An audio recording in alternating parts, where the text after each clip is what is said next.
বাবা দেখুন আমি চলে এসেছি। আপনি ডেকেছেন, আপনার ছোট জামাই রেডি। আর আপনার মেয়ে আমার মায়ের সেবা যত্ন করতে ব্যস্ত, এই জন্য আসতে পারলো না। ঠিক আছে তো বাবা, তুমি কেমন আছো?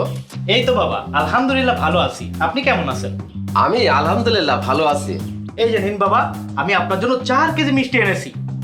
আমি একা মানুষ, একা বাড়ি থাকি, তো এত মিষ্টি কে খাবে? এসো ভেতরে এসে বসো বাবা। বাবা বাবা দেখো, তোমার জামাই তোমার জন্য 1 কেজি মিষ্টি এনেছে। আমার ফকির জামাই আমার জন্য 1 কেজি মিষ্টি এনেছে।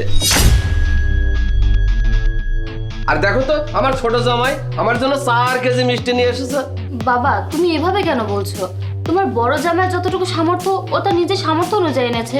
আচ্ছা এসব বাদ দাও, তুমি না বলেছিলে যে কি ইম্পর্টেন্ট কথা আছে নাকি? তো ভিতরে চলো। হ্যাঁ ভিতরেতে যাব, তবে সবাই না, আমি আর আমার ছোট জামাই যাব। যে আমাকে সম্মান করে, আমাকে ভালোবাসে, আমার কথা ভাবে। আমি তোকে অনেকবার বলেছিলাম এই গরিবটাকে বিয়ে করিস না, কিন্তু তুই কি বলেছিলি? তুই এই গরিবটাকে বিয়ে করে নাকি অনেক সুখে থাকবি। এখন তো দেখছি তুই কত সুখে আছিস, কত অভাবে দিন কাটাচ্ছিস। তোকে দেখলেই বোঝা যায়। যাই হোক, এসে যখন পড়েছিস তোদের সামনে কথাটা বলি। তোদের মা বেঁচে থাকতে তোর মায়ের চিকিৎসার জন্য আমি এই বাড়িটা বন্ধক রেখেছিলাম। এখন এই বাড়িটা ছাড়াতে 15 লক্ষ টাকা লাগবে। আর তোদের বলে কি হবে? তোরা তো আর এত টাকা দিতে পারবি না। এখন যদি এই বাড়িটাকেও ছাড়াতে পারে, সেটা হলো আমার ছোট জামাই। হ্যাঁ বাবা, আপনি সামান্য 15 লাখ টাকা নিয়ে টেনশন করবেন না। 15 লাখ টাকা দিয়ে আমি বাড়িটা ছাড়িয়ে নেব, কিন্তু আমার ছোট্ট একটা আবদার আছে। আর সেটা হলো এই বাড়িটা ছাড়ানোর পরে আপনি আমার নামে লিখে দিবেন। কি বলছো বাবা? আমি তো বুঝলাম না। হ্যাঁ বাবা, আমি তো ঠিকই বলেছি। 15 লাখ টাকা দিয়ে এই বাড়িটা ছাড়াবো আমি। সেই সূত্রে তো একটা ইনভেস্ট হয়, তার মানে তো বাড়িটা আমারই। আর আমি তো আপনার ছোট মেয়ের জামাই। আপনি তো সবসময়ই আপনার ছোট মেয়ের সুখ শান্তি কামনা করেন। তাহলে এই বাড়িটা যদি আপনি আমাদের নামে লিখে দেন, তাহলে তো আমরাই সুখ শান্তি থাকতে পারবো। এই বাড়িটা আমি যদি তোমার নামে লিখে দিই, তাহলে আমি কোথায় থাকবো? বাবা এখন আপনার বয়স হয়েছে, আমি আপনাকে একটা সুন্দর দেখে বৃদ্ধাশ্রমে রেখে আসবো। এখানে আপনি আপনার বয়সের লোক অনেক পাবেন, তাদের সাথে ঘোরাঘুরি করবেন, আড্ডা দিবেন, আপনার ভালো মতো সময় কেটে যাবে। আর এখনকার বৃদ্ধাশ্রমগুলো অনেক উন্নত, ওখানে অনেক রকম সুযোগ সুবিধা রয়েছে, আর উন্নত মানের চিকিৎসাও রয়েছে। এই তুমি চুপ করো। সামান্য কিছু টাকার জন্য তুমি বাবাকে বৃদ্ধাশ্রমে রেখে আসার কথা বলাটা তোমার একদম উচিত হয়নি। চুপ কর তুই। তুই কি পারবি 15 লক্ষ টাকা দিয়ে এই বাড়িটা ছাড়াতে? তুই তো পারবি না, খালি বড় বড় কথা। এই বাড়িটা ছাড়াতে গিয়ে আমাকে যদি বৃদ্ধাশ্রমে থাকতে হয়, তাতেও আমি রাজি। বাবা আমি তোমার পক্ষ নিয়ে কথা বললাম, তারপর তুমি আমাদের সাথে এমন ব্যবহার করলে। আচ্ছা ঠিক আছে, আমরা চলে যাচ্ছি, কিন্তু আমরা যাবার পরে তুমি এই মিষ্টির প্যাকেটটা অন্তত একবার খুলে দেখো। তোর এই মিষ্টি আমি কুকুর বিড়াল দিয়ে খাবো। কি ব্যাপার মা, তোরা এতগুলো টাকা কোথায় পেলি? বাবা এই টাকা আমি এনেছি। আপনি যখন আমাদেরকে ফোন করে জরুরিভাবে আসতে বললেন, আমি তখনই বুঝতে পেরেছিলাম যে এই বাড়িটার বন্ধক ছাড়ানোর জন্য আপনার টাকার প্রয়োজন। বাবা আমি না আপনাকে আমার নিজের বাবার মতোই ভালোবাসি। আমি আমার বাবার সাথে আপনাকে কখনোই তুলনা করিনি। আর আপনি কিনা আপনার 2 সন্তানের মধ্যে এভাবে ভেদাভেদ করেন।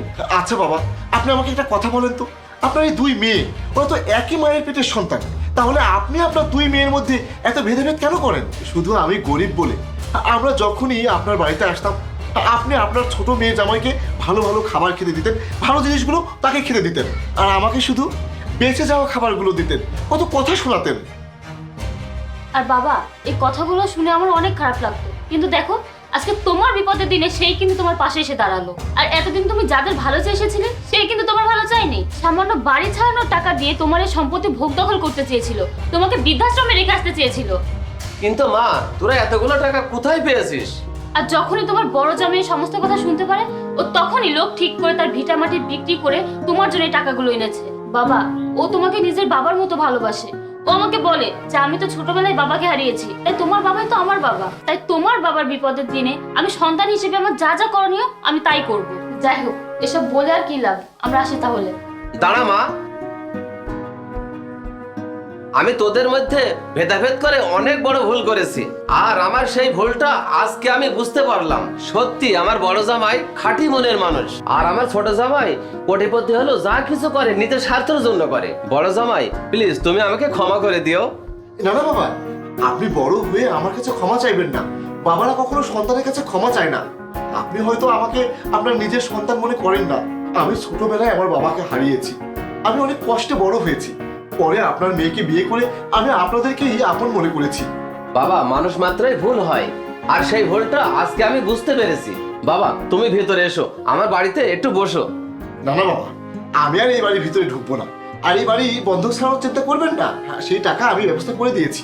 আর আপনার মেয়ের কোনো বাধা নেই, ও যখন খুশি ও তখন এই বাড়িতে আসতে পারবে। আর আমাদের নতুন ভাড়া বাসার ঠিকানা আমি আপনাকে দিয়ে দেবো। আপনি যখন ইচ্ছে তখন আপনি গিয়ে আপনার মেয়েকে দেখে আসতে পারবেন, কোনো সমস্যা নেই। আর বাবা, যাওয়ার আগে তোমাকে একটা কথা বলে যাই। তুমি এতদিন যাকে তাচ্ছিল্য মনে করেছিলে, আজ তোমার বিপদের দিনে সেই কিন্তু তোমার পাশে দাঁড়িয়েছে। আর তুমি যাকে তোমার সবটুকু উজাড় করে দিয়েছিলে, সেই কিন্তু তোমার বিপদের দিনে তোমার সুযোগ নিল। আর একটা কথা সবসময় মনে রাখবে বাবা, শুধু ভোগেই না, ত্যাগেই আসল সুখ।